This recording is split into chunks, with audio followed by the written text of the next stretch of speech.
Hey, what's up, everybody? Welcome back to the much anticipated second episode of The Stigma Ends Here. I hope everyone is doing well. I'm one of your hosts. My name is Mike. I'm a grateful recovering alcoholic and addict.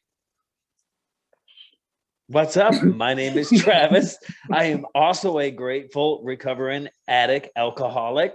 And tonight we're going to have a little bit of a discussion about a few topics that were sent into the show. And we're excited about discussing these things. And Mike, why don't you tell us what they're about?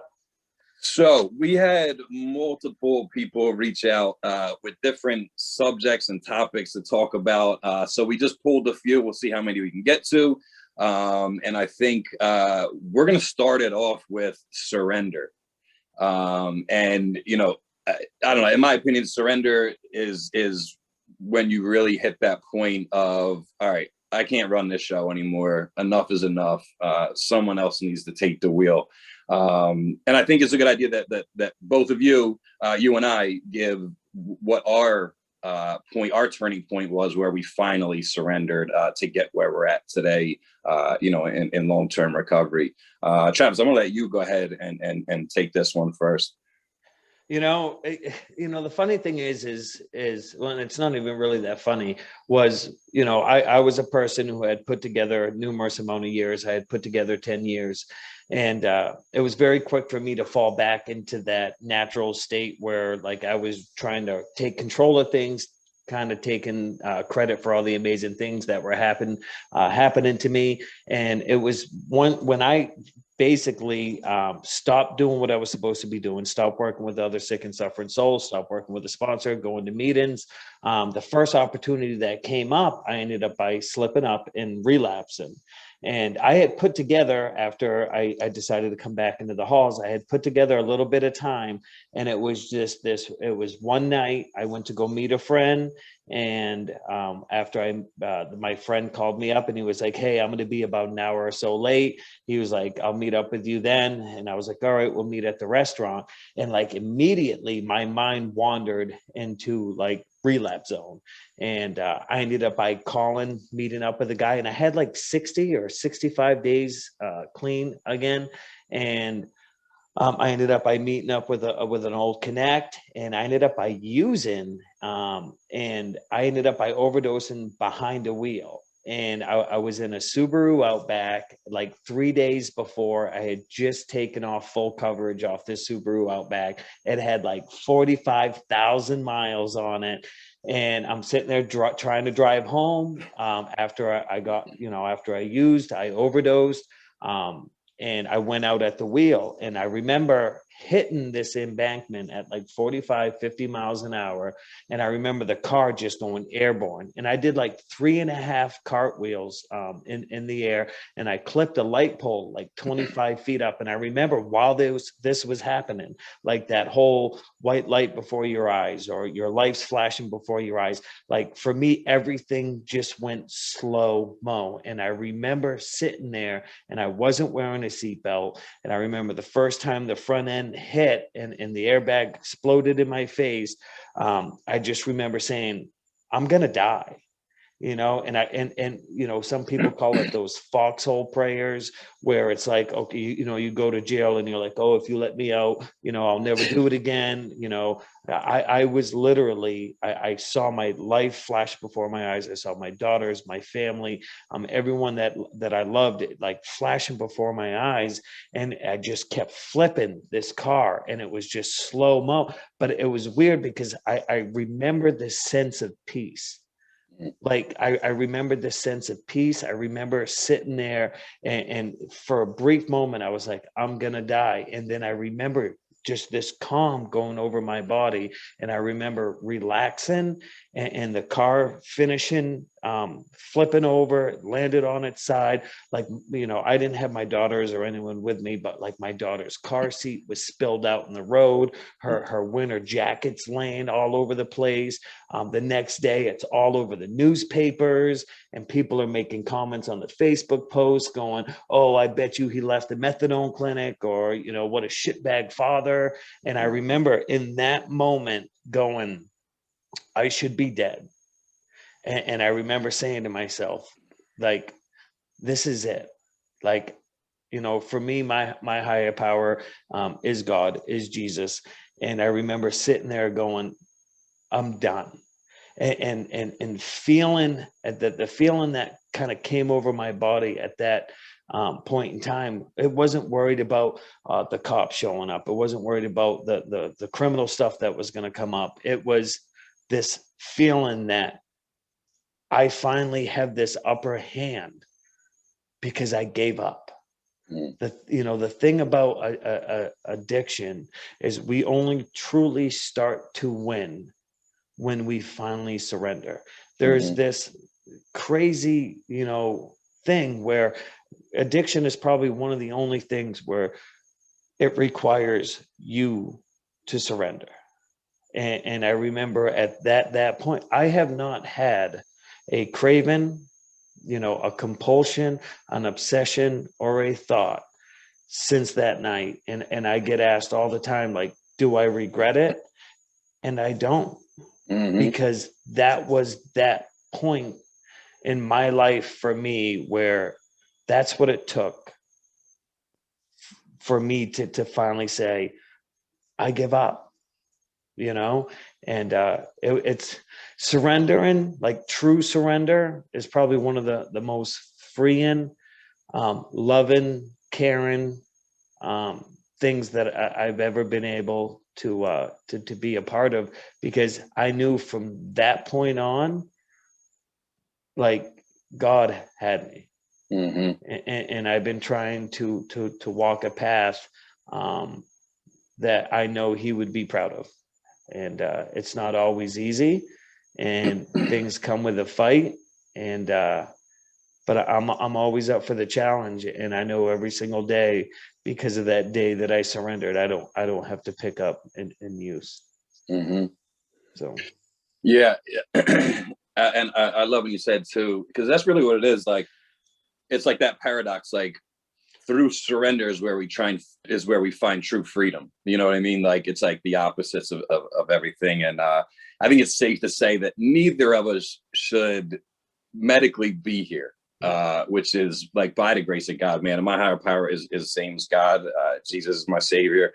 And for me, it was, and when I look back at all the times when I thought I kind of surrendered, which I didn't fully surrender, like, I'm like, all right, I surrendered to the fact that, I can no longer do drugs. I can't drink anymore. You know what I mean? And thinking that was like, I'm surrendering that, I'm putting this down. But that really wasn't it. It was surrendering my will and turning that over, which really started changing things. And like, like, and finally doing it for myself. But it was a feeling, an actual emotion. So like, I had a moment kind of like yours, and some people know, and for those that don't, like, I was selling a lot of drugs and living this fucked up lifestyle. And so I end up going to collect money, things like that, and get into this big physical fight. And I'm thinking I get the upper hand, I'm walking away.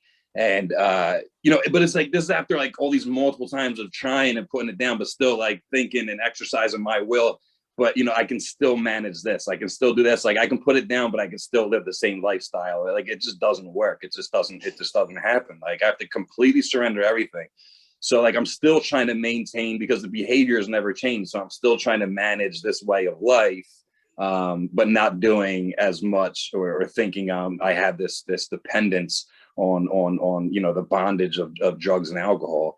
And anyway, so I think I get the upper hand. I'm walking away, and the guy decides to go back in his house and grab a hammer, man. And it was dark out. I'm down in the city, down in Philly, and where I spent most of my time homeless down there. And he comes up from behind me and just blindsides me right in the side of the head, shatters my cranium with a hammer. I'm in the streets for dying in the street for a couple hours before an ambulance gets to me.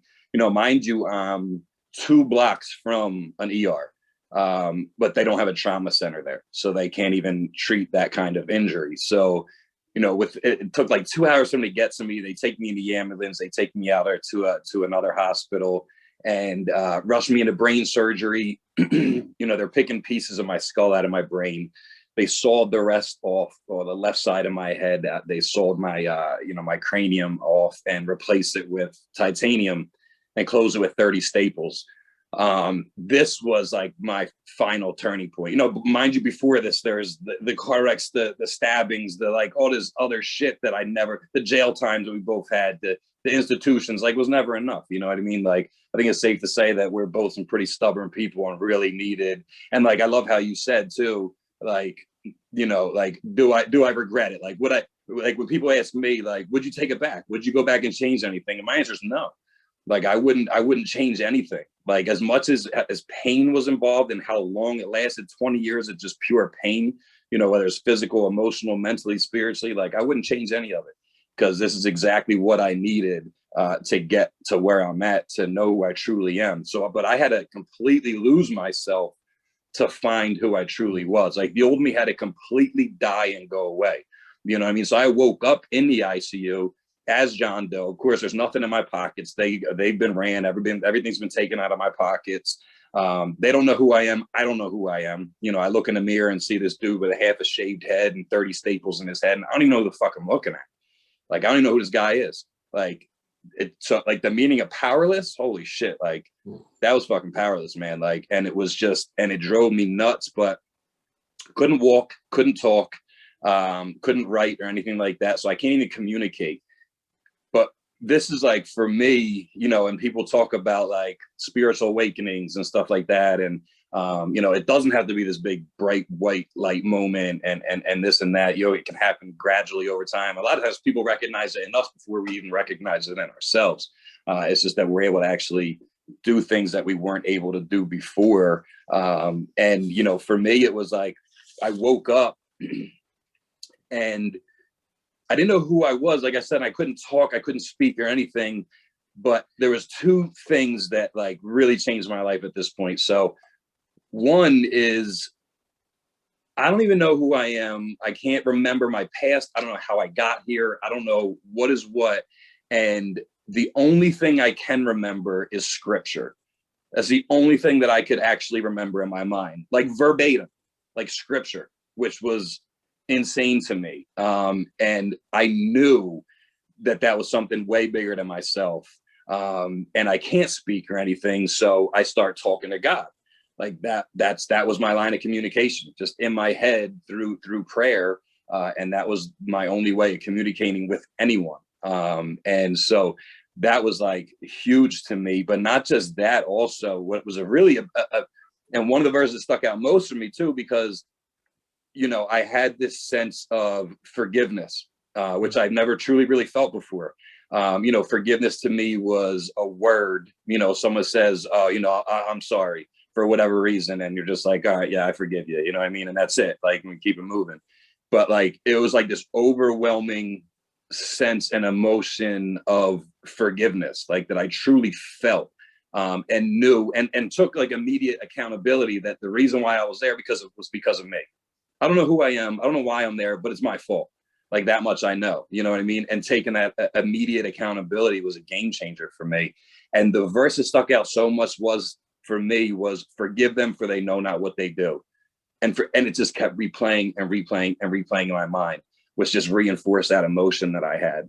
And like that day, like when I say I surrendered, like that was it, man. Like, I knew these were things way above me. I knew it was a God moment for me. So it was that kind of spiritual awakening. And it was like this white light, like, and I had to continuously do it for such a long period of time. Because that first year, I'm relearning how to walk, talk, write. So it's all physical rehab, speech therapy, vocational therapy, and all these things like that whole first year. So it was like a year of just fucking pain, man. But it was like, before I could even get into like fellowship and things like that, like I didn't know, I had relearned who I was this whole time. But I just knew what I could not do. You know what I mean? And I knew what I had to hang on to, what clearly was there the whole time and got me through this situation and was there with me, right by my bedside. You know what I mean? And I could feel the presence in that room, man. And it was life-changing for sure. So that was my point of surrender for sure. So I think, you're a miracle, bro, for you, sure. so are you, brother, man. It's like, and that's the thing. There's so many miracles out there, dude. Yeah. Like we all truly are, like really, you know what I mean? And there's so many of us hit different levels of bottoms and different levels of what it took to surrender and turn our will over, or like change our lives. Like some people can do it like because they lost a job, or they're about to lose a relationship, and like that's enough for them. You know what I mean? Like, Not me. and that's what I'm saying. Not this guy, dude. No way, man. Like, no way. Like, no, that happened. I couldn't even tell you how many times. And I'm like, fuck it, whatever. You know what I mean? See, It's at like, least you got to wake up with scripture in your head. When I came from the accident, all I got was the Mr. Clean theme song. Mr. Clean gets rid of dirt and grime, grease and dust and vanish. Mr. Clean, Mr. Clean. That's all I got. and yeah, now I'm over here resembling Mr. Clean with the gold. All right. Let's see. So let's talk about. So how about this? So we'll go right from surrender right into this thing people call the pink cloud in early recovery. So what, which is what they say is a temporary motion and a sense of euphoria in early recovery. What's your take on that, and how do you feel about it? Like I'm a firm believer that the pink cloud doesn't have to end. Mm-hmm. Recovery is always going to be one of those things where you get back what you put in. So at the beginning, like when people walk into meetings, or when people walk into treatments, rehabs, their pastors, religious, whatever, when they walk in, they don't go, "Hey, I'm Travis. So I just got this awesome job promotion and I'm getting married and everybody likes me." Like when we walk in to these institutions, these meetings and this and that, like we're beat up. Like we've basically come to that point where we're like, okay, something is not right. I continuously am just messing up these things and I need help. So when you start this recovery journey, you're trying to save your marriage, you're trying to save your job, you're trying to save this. So you're putting all this effort and this effort and this effort. And that's where I believe people say that pink cloud starts to come on, because you're all in.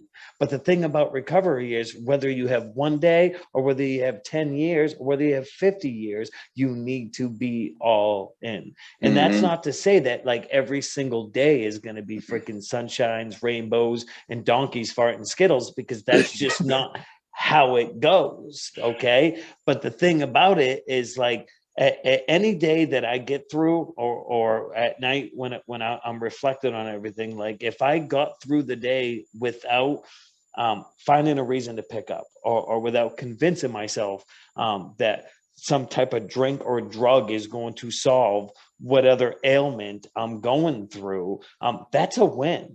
Like every single day that I am able to put down 24 hours at a time, to me is a pink cloud, because there was a time where I could not even put 5 minutes together. Like, and as soon as it was gone, I was already on my next scheme, on my next money-making thing. So like the pink cloud is real in the sense where like when you're going through it, you are like maximizing, like you are really going at your recovery. And that pink cloud tends to go away where you put self in front of recovery, or where you put ego in front of recovery, or where you put pride in front of recovery. But at the end of the day, like, people like I've been asked, so, hey, Trav, like what's more important to you, your recovery or your kids? And it's like, my sponsor, who's been sober over 35 years, is like, Trev, it's okay. You need to put your recovery before your kids, but it's okay to make your kids believe that they come first. Right. And what he meant by that is, so I don't have my kids without recovery. Like I am locked up. I'm in jail. I am a dirtbag. I'm running the streets and I'm doing all this addict behavior stuff. So my recovery has to come first, because my sanity, my freedom, my peace is contingent. My ability to become a father, my ability to do anything productive, hold a job, be a productive part of society, is contingent on my recovery. Exactly. Because when I am outside those lines, I'm not a good person. And as much as the lies I will convince myself on how I'm always this great dad, I'm sorry. If you're a person in active addiction, I'm not saying you don't love your kids, but your kids aren't your priority. Because I've had my kids look at me and say, hey, oh, dad, please stop using, please stop using. And that wasn't enough. As much as I'd love to say, hey, that's enough. And that doesn't make me a dirtbag because I didn't. It makes me an addict. So the pink cloud doesn't have to go away. I'm 4+ years into it this time, and I'm having more fun in my recovery today than I have in such a long time. I mean, the pink cloud fades if you stop doing the work. Exactly. Yeah, I agree with so much that you said too. And like, I kind of like, I don't like how they classify it as that, because it sets an unrealistic expectation too. Like, okay, so you're going to be super happy early in sobriety, but you can expect that to go away. Like, no, it doesn't have to. Like, you know what I mean? Like, the pink cloud doesn't have to end. And I think some of it comes with and like what you said, like if you can put down another 24, like that was a success. Like, same, if I can go to bed at night with a clear conscience, like I won today. Like it's been a good day. You know what I mean? And it definitely doesn't have to end. And I think like, it's like just a level of self-awareness too, like, and then complacency sets in because we start getting all this shit back so fast, all this material stuff and relationships and this and that, like, and then our recovery slowly goes to the back burner and we forget what it took for us to get these things back. You know what I mean? And if we keep that first, that's all we have to do. And then finding new things in sobriety. Like, I tell people all the time too, like, I didn't know, I truly had no fucking idea who I was for 20 years of my life. Like, you asked me my favorite color, I told you blue. It wasn't even my favorite damn color. Like, I finally like came to the point, like after I had this turning point, like, and really found my true authentic self and was comfortable in my own skin with who I truly was and intended to be and created to be, that I was like, wow. I look back, I'm like, that's not even my favorite fucking color. Like, I like black. Like, it was just, I just truly never knew myself. Like, I never knew myself, dude. I think it's a level of self-awareness. Like, all right, and taking an inventory at night, like, because that's the shit right there that will build up with me. Like, if I don't check my day and look at if I'm resentful towards anything, or I'm feared up about anything, like all these other things, like they quickly accumulate if I don't get rid of them right away, right? And I'll sit in my shit too long. We talked about it last time, like, and I'll sit in it too long, like if I don't get rid of it right away.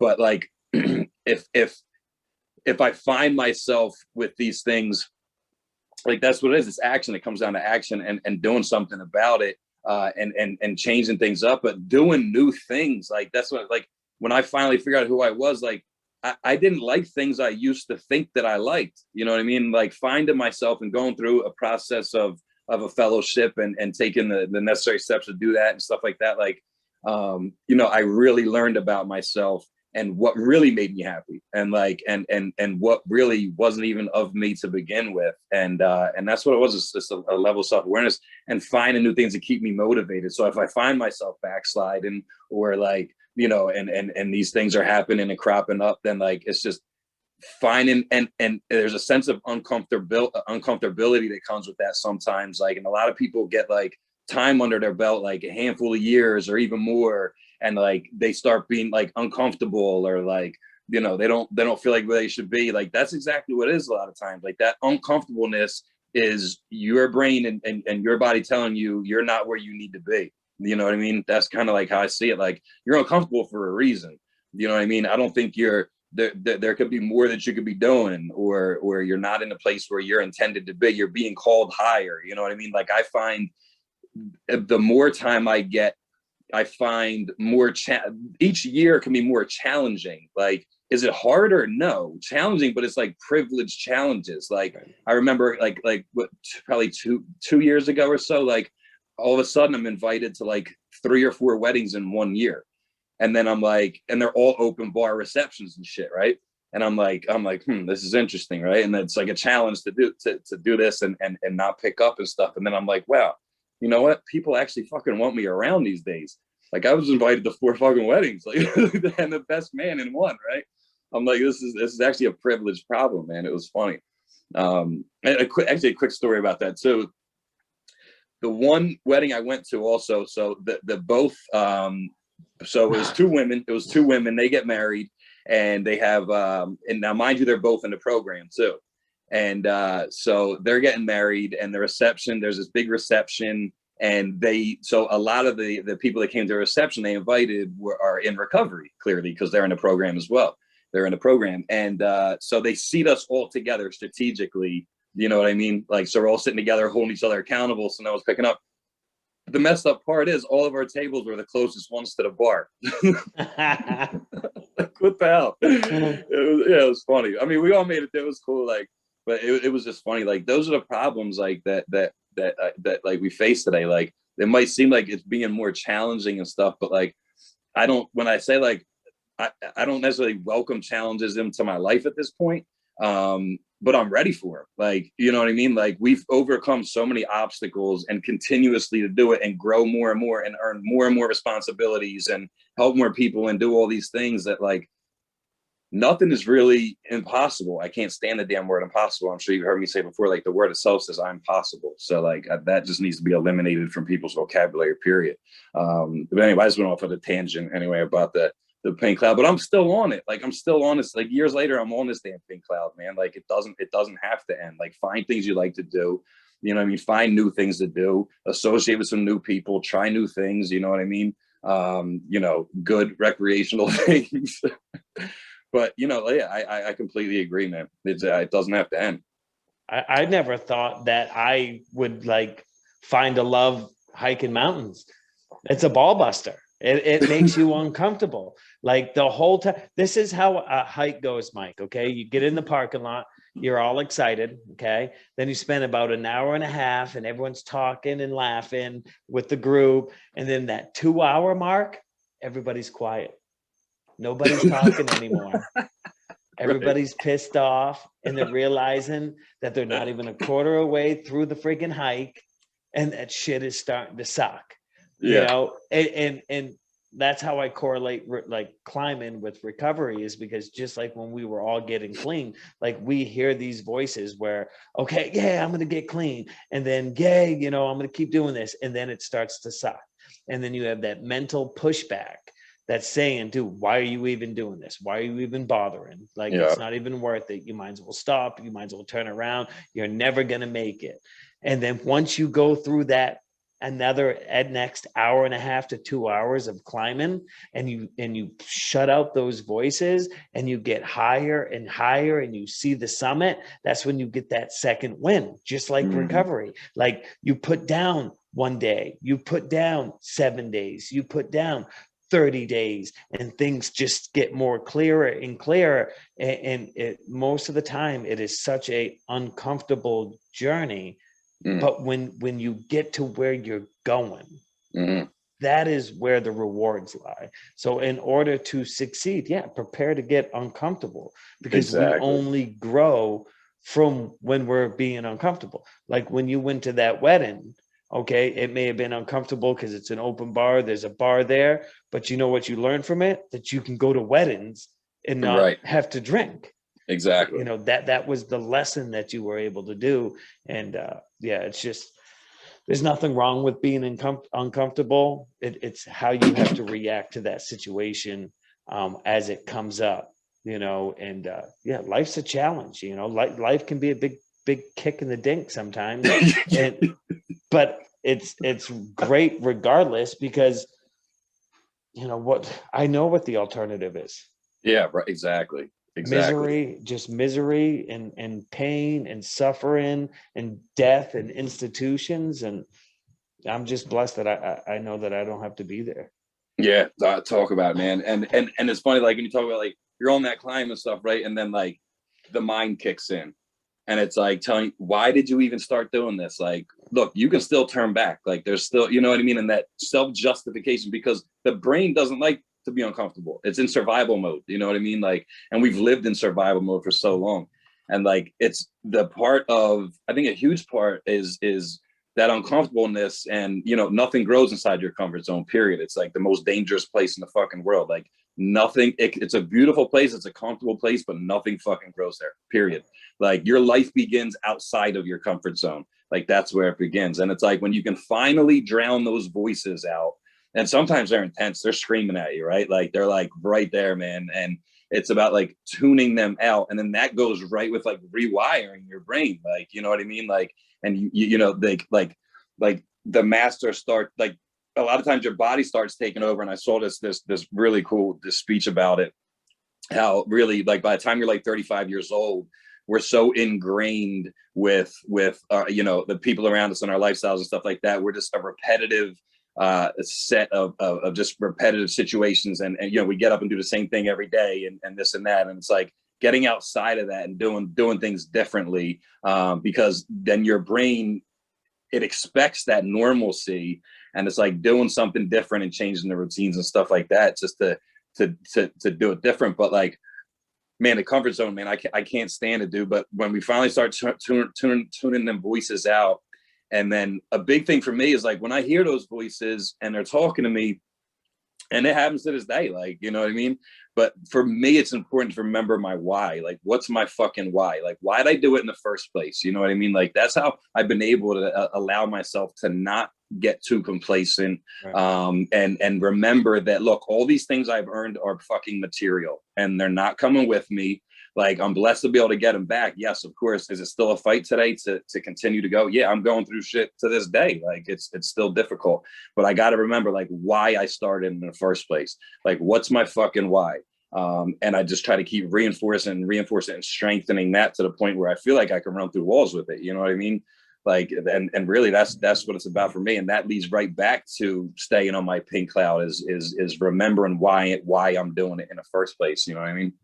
You know, that I one thing that I learned, I can't remember who I heard it from, but it is so true. Someone told me that your brain will fail you before your body does. So like even getting clean, getting sober, going through detox, like your brain's like, you're not going to do it. You might as well just go use, you don't, blah, blah, this, that, blah, blah.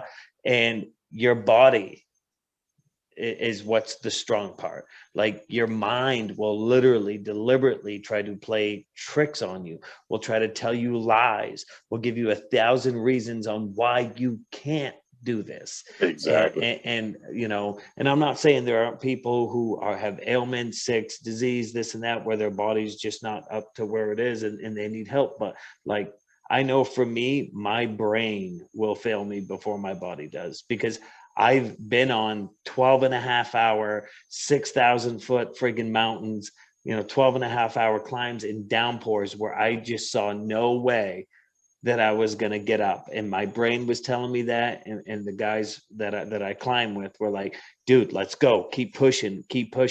And I did. And I pushed and pushed this little tight ass right to the top of that freaking mountain. No, I got nothing to say about that.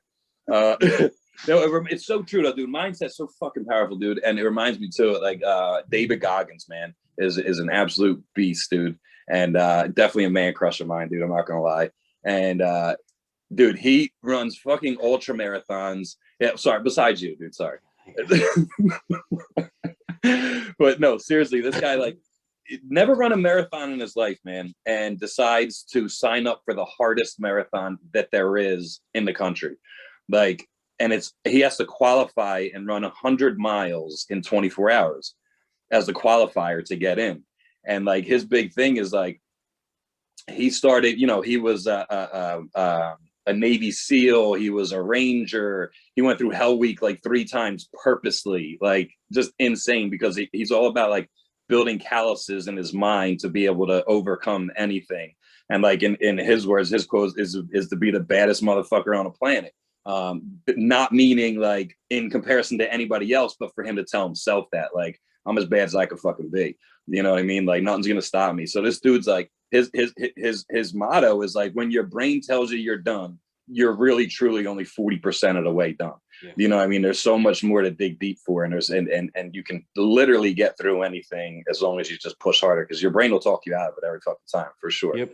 Without a doubt. How about this? How do you feel about let's talk about enabling, man. That was another topic that some people brought up. My my quick thing just to start off with is enabling, man. There's a huge difference between supporting and enabling, and you can enable people straight to the grave. Yeah. You know what I mean? What do you think about enabling, Trav? You know, the great thing about like recovery in this age is it's not just the sick and suffering soul. It's not the person who's been in long-term recovery. Like we have loved ones now reaching out who are sober, who don't have issues, and they're trying to figure out how to address their husband, their wife, their child, their loved one. With this disease that's affecting so many people, and you're right, like you can literally enable someone right to the grave. And there's a love the person, hate the addiction. Like one of the biggest things with an enabling, especially as a loved one, spouse, anything, is like you need to have boundaries. Okay, you need to have boundaries. You need to put yourself in a position where, like, if you're a wife or a mother, that you're putting yourself and your children in a safe place, by not enabling, by making sure the home stays safe, and not co-signing the addict's behavior, and not and if they come home messed up and they're nodding out on the couch, have that not be a part of like normalcy.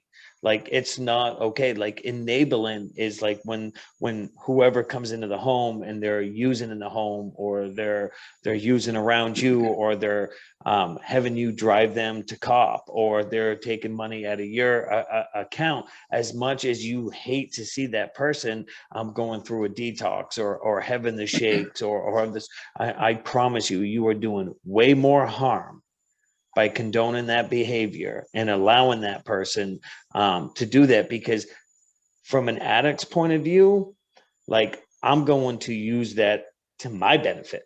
I'm going to use your bank account to my benefit. I'm going to use your vehicle and the fact that you have a license to my benefit. And it doesn't, and that's not to say that the person doesn't love you. I mean, addiction has us doing really sick things and having us act out of character, but in the mindset of an addict, like we're doing what we do, and that's like self-survive, get what we want. But yeah, I mean, love the person, hate the addiction, set clear-cut boundaries. There's plenty of meetings, advocacy groups that you can speak to. And I recommend that, whether it's Al-Anon, go online, do a little bit of research. The thing about an addict is it's not just the addict who suffers. Children suffer, spouses suffer, siblings suffer, mothers, fathers. Like it is such a family disease all the way around. Even if you're not the person who is directly being affected by the addiction, it's tough. I mean, like my mom never enabled me. Like my mom, like I moved out when I was like 15 years old. Once I became, struggling with addiction, like my mom was just not having any of it, like wanted nothing to do with me. But I've seen other people's families like do everything they can just so they don't feel dope sick. And it's like, you don't want to be responsible for that. One time you helped them get the funds together. You brought them to go get that ride. They go in your bathroom, they shoot up and they die. Exactly. Like, and then now you're living with that. It's enabling it, because it's that fine line between people think that enabling, if you don't enable, that you don't love the person. Like they genuinely think that they're helping this person out by giving them the ride, or helping them with that money, or helping them cop something. But that's not the case. Like you are contributing to a potential death. And as scary as that sounds, and it's no fault at the person who's doing the enabling, because they just don't know. And but yeah, you gotta set clear-cut boundaries. It should never be okay for a person to use in your home. It should never be okay for a person to use around your kids. It should never be okay for the addict to take money out of away from a kid for groceries, or Christmases, or whatever. You gotta the sooner you cut ties with enabling, it doesn't always work, but there are cases where then that person may seek help because they feel that they have nothing and no one's going to help them.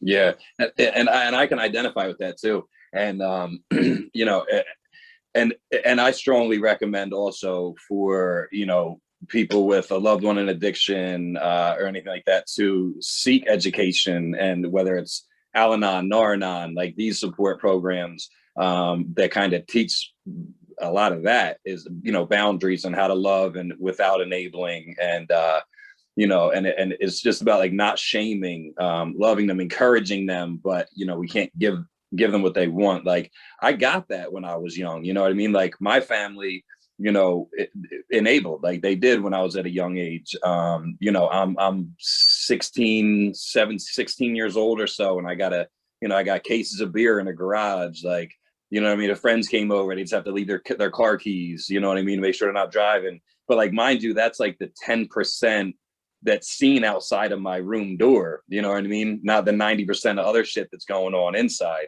you know what I mean? And it's like, and then finally, like, you know, later in my life, like enough was, you know, I think my family came to a realization that like, damn, like we can't watch this shit no more. And I resented that. Like they completely cut contact. Like I'm talking everybody, my mom, my dad, my sister, my brother-in-law, my nieces, nephews, uncles, aunts, everyone cut complete ties. You know what I mean? And for multiple years, you know, anytime I went to jail, no letters, no commissary, no phone calls, no nothing. There was absolutely nothing and nobody but me. That was it. And you know, I thank God for that, man, because literally it would have ended up killing me, man. There's no question about it. And you know, it wasn't until finally, you know, I got into actual recovery when I'm like, all right, it wasn't their fault. Like, you know what I mean? I hated them at the moment. I resented them for leaving me alone. You know what I mean? But really what it was, like, they had to let go of love. Like they had to let go and pray, and just that I find my way, or find a way, you know what I mean? And they just couldn't be a part of it and watch me just slowly kill myself and commit suicide. You know what I mean? Like that. So, and that did help push me in multiple ways.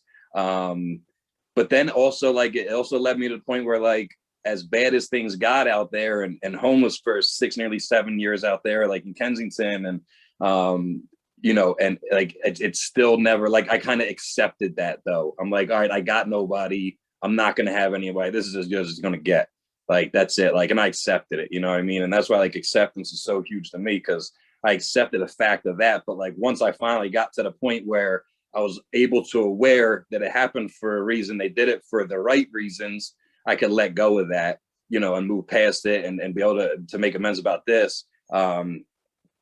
But also just like, you know, ultimately, you know, that was another big part for me, man. It's just finding out, you know, who I was. And then it's crazy now the way that the tables have turned, because, you know, now multiple years later, you know, like my relationships are stronger than ever with everyone in my family. And they continue to tell me how proud they are, and like, you know, come to me, even like, you know, my mother comes to me for suggestions, and I encourage her. Like, it's just insane, the way the tables have turned, and they would trust me with their life. You know what I mean? It's just, it's amazing, man. It's absolutely amazing. My mom didn't send me commissary either, bro. No, yeah, it's rough, man. Yeah, yeah, dude. That's I think I got one letter in prison from my mom, and I actually still have it. It was a recipe card, okay? Yeah. And it said recipe Travis, and then it said something like 2 scoops of love, 3 tablespoons of hope, you know, and it was this like ingredients to make me. Yeah. And I still have it to this day. But yeah, my mom didn't visit me, you know, and I, like you said, there was this like huge resentment at her for, you know, I think I had to do like 4 months in the youth center, and my mom showed up at a meeting after I was about to get out, and she was like, he can't come live home with me. And I got put through group homes and all kinds of like state friggin', you know, juvenile detention facilities till I was 18 years old. And I absolutely despised my mom for doing that. And once I was able, you know, the first time I came through the program, I found out why she did it, you know, because she knew if I was in some place like that, I had a bed to sleep on, I had 3 meals, I was taken care of medically, even though it wasn't the place she wanted to see me at. She knew I was safe. She knew I wasn't running the streets. And you know, and mind you, like my other brother had already been shot 5 times with an AK-47 point blank. Mm. You know, I've already witnessed suicides, and so she knew like I was safe, and I did. I really resented her for it. But today we have an amazing relationship, and just like you were saying, she calls me when she wants to talk about my brothers, or she wants to talk about anything, you know. Like I hold Thanksgivings here because Right. I have a big house, and my mom downsized after she retired, and it's like, you know, I want to do that. I want to cook. I want to clean up the mess. I want to do all these things I watched my mom do for us kids. And but yeah, I've resented the hell out of her for that. Dang, you know, make me stay in juvenile detention longer than I was supposed to. I was pissed. Yeah, man. Pissed. Yeah, how good does it feel, man, to be able to be counted on, man, and Right. be reliable? Like it's man, it's amazing, man. It's such a change, man, and it's such a blessing it is, man. So it's absolutely amazing. Right. Let's see, what would you, and I think we'll wrap up with this too. So and also just to, you know, give our insight on our personal, you know, with our personal journey, what's your go-to that helps you stay sober? And let's take that a little bit further. Maybe like, what's your go-to to help you stay sober, but also content and happy and in recovery? You know, family for sure. Um, you know, my daughters, being able to, you know, go to daddy daughter dances. You know, like I absolutely love doing that. Being able to, you know, 12-step calls. You know, though they seriously help me keep me grounded.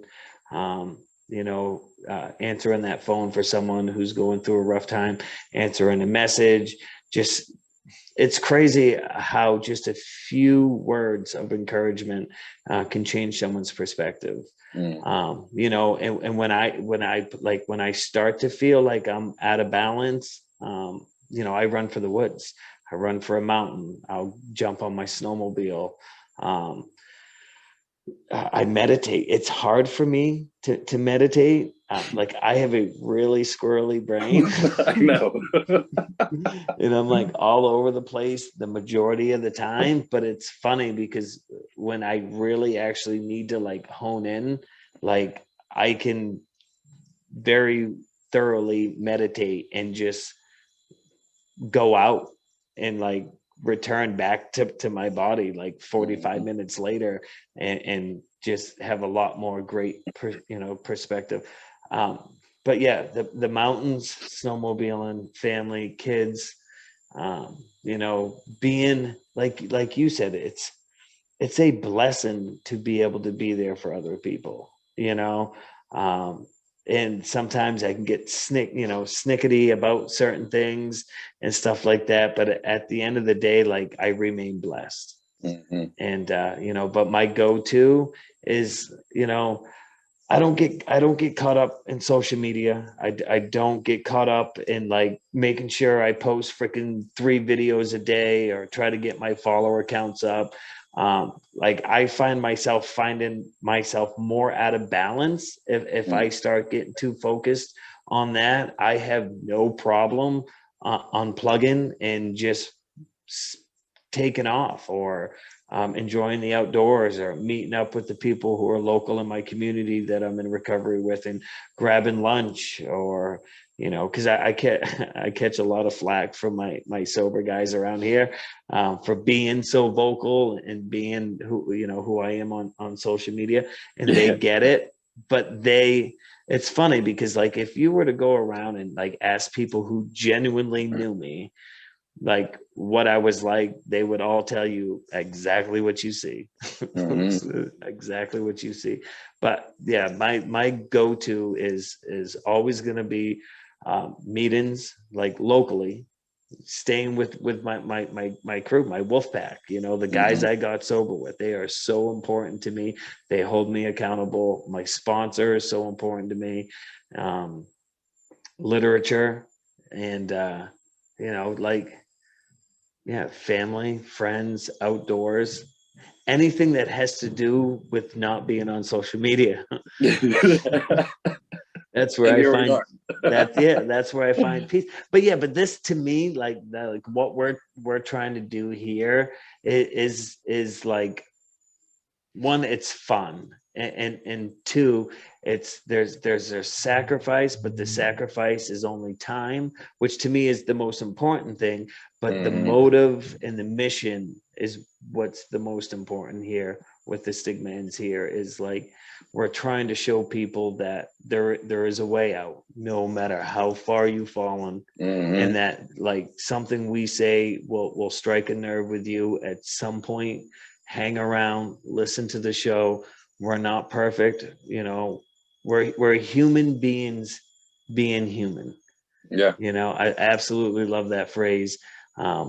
You know, we're not above anybody, we're not below anybody, and we have a message, and we want to share it in hopes that just one, Yeah, just man. one.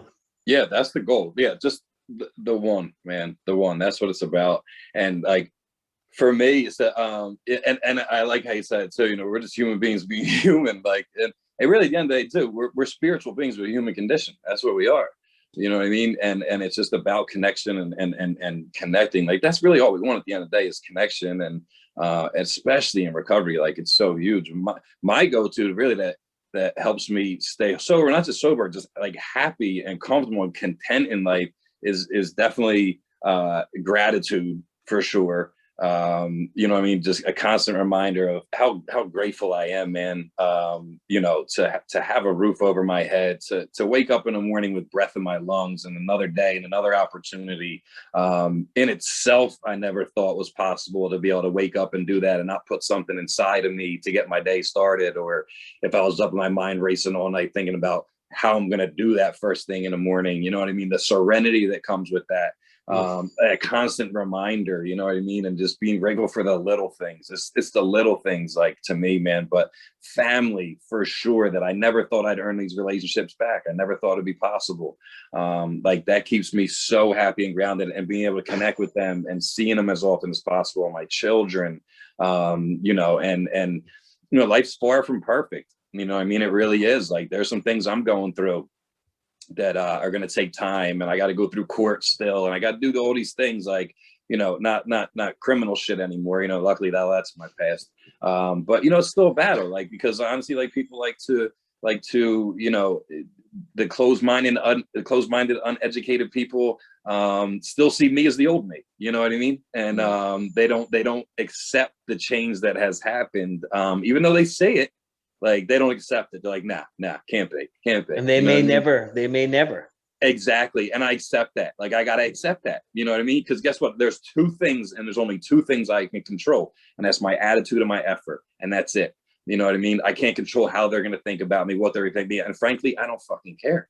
Like, I don't care, because at the end of the day, like, that's the shit that's going to eat me up, is thinking about what you think about me. Because I spent 20 years of my life trying to impress you, or trying to fit in with you, and worry about what you think about me. Like, we don't have to do that anymore. That makes me happy. Like, you know what I mean? But that's really what it is for me. And like, and faith, man, just hanging on to faith, dude, is like what got me out of what I was in, and to the point I'm at today, to stay plugged in with that, especially, man. And then and service, man, like you said, like, is so huge for me. And like, you know, you have Time for Recovery, the nonprofit, and we have Recovery Army Outreach down here. And like, putting my boots on the ground, going back to a place I was homeless for 6 fucking years, and literally walking up to somebody with a fucking needle in their arm, pulling a plunger back, like, you know what I mean? And just try to drop a little bit of knowledge, and just planting some seeds, saying, look, I sat right in that exact same spot as you did, man. Like, and there's a way out. Like, there's a different way.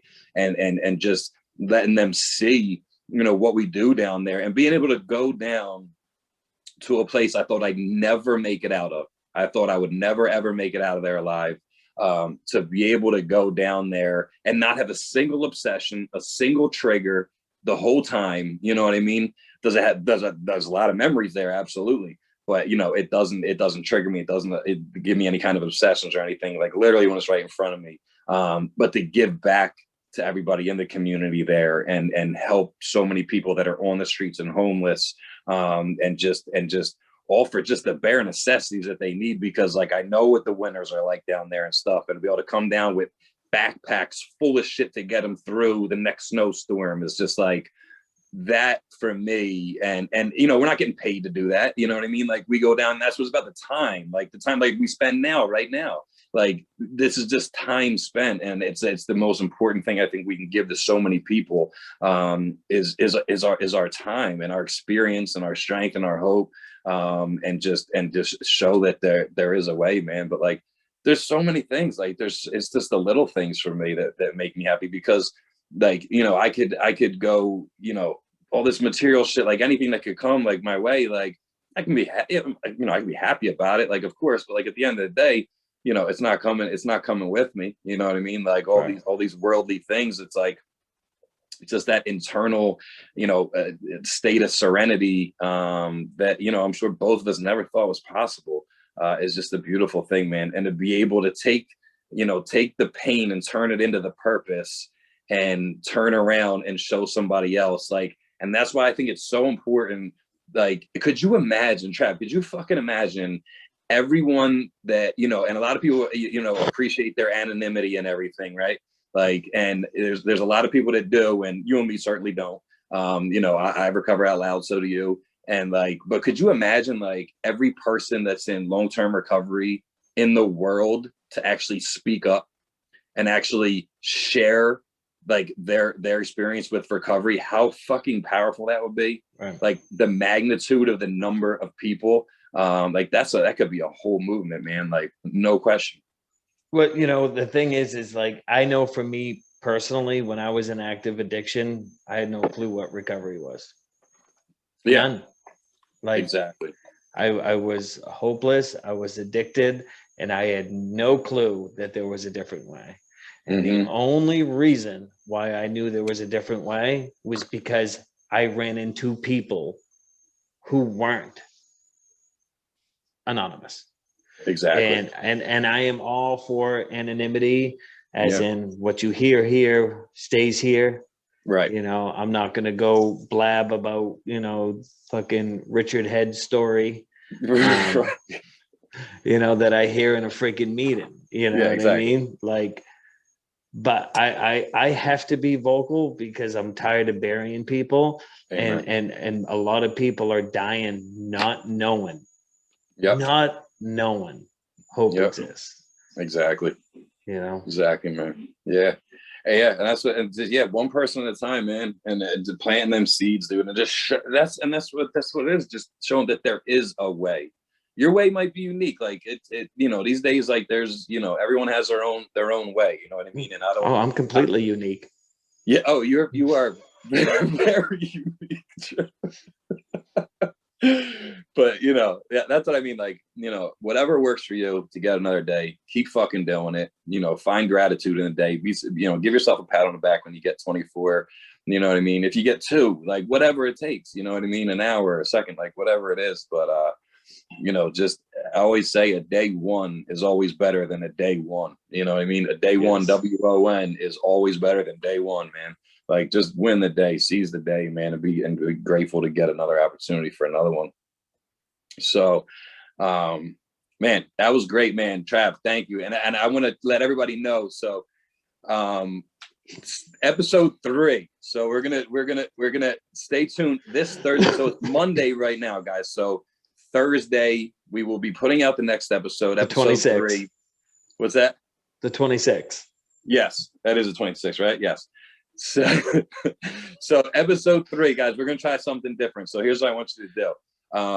If you are listening on any podcast platform, whatever it may be, shoot over to the if you can leave a message, or shoot over to the Facebook page that at the Stigma Ends Here.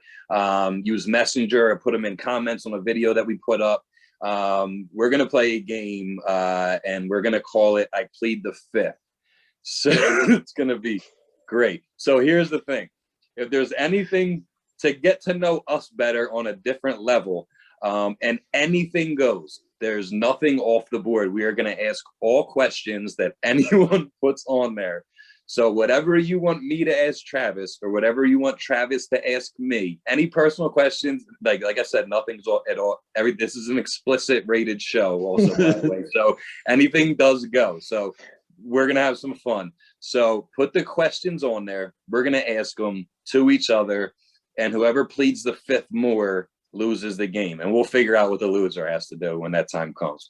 And make it even this sounds horrible. It sounds like a good time to me. But this is fun and recovery to me, dude. Like, and just being able to do this is amazing, man. So make sure you guys do that. I'm going to put this up on all the platforms, guys. We are on Google Podcasts. We're on Apple Podcasts. We're on Spotify. Make sure you guys follow the link, share it with some people, get it out there. And please check out the Facebook page at the Stigma Ends Here, and follow the page there. Like I said, share with some people. We appreciate all your support. So we can, I don't think either of us can express just spending your time with us. You know what I mean? We're here to spend time with you guys, and we're super thankful that you guys take the opportunity to listen to these two fools talk about some stuff. You know, we're by no means no doctors or anything like that. We just been through some shit and found a way out, man. And you know, so you know, it feels good to be able to talk about it. So Travis, as usual, thank you, brother. Appreciate it, man. Much love, much love. Yes, sir. So guys, please make sure you shoot the questions over so we can prepare for Thursday. If you follow us on TikTok as well, feel free to leave them in the comments. We'll put a video out there about the upcoming episode, and put them in the comments or DM. So either of us may not know some of the questions that are coming their way. So it should make for an interesting show. And also, so we talked about having some guests. Yes. We haven't locked down a time frame yet, but we will be setting up a time with the one and only Kalichi. We will be setting up another guest appearance with B-Rain, Rem One, Joe Nestor, Casey Makes Music, all them guys. It's just a matter of working out the dates. We have plenty of exciting stuff to come, and we're excited to even possibly put this show on the road and do some traveling this summer and get together, have a lot of fun, share a lot of hope, and remember, you are loved, whether you're on day 1 or day 1,000. We need you here. We need you spreading the message of love and hope. Amen. So, guys, you are here on the ground level. We're just building this up with big things to come for sure. And I think we both have an amazing vision for where this can go. So stay tuned in. It's going to be amazing. And like Travis said, everyone listening, you were created on purpose and for a purpose. And don't forget that you are definitely loved, valued, and appreciated. And Travis, why don't you, before we go off, take us out with a little, you put it up, dude. Now you have to. Take us out with a little ukulele, please, Trav. Good night. All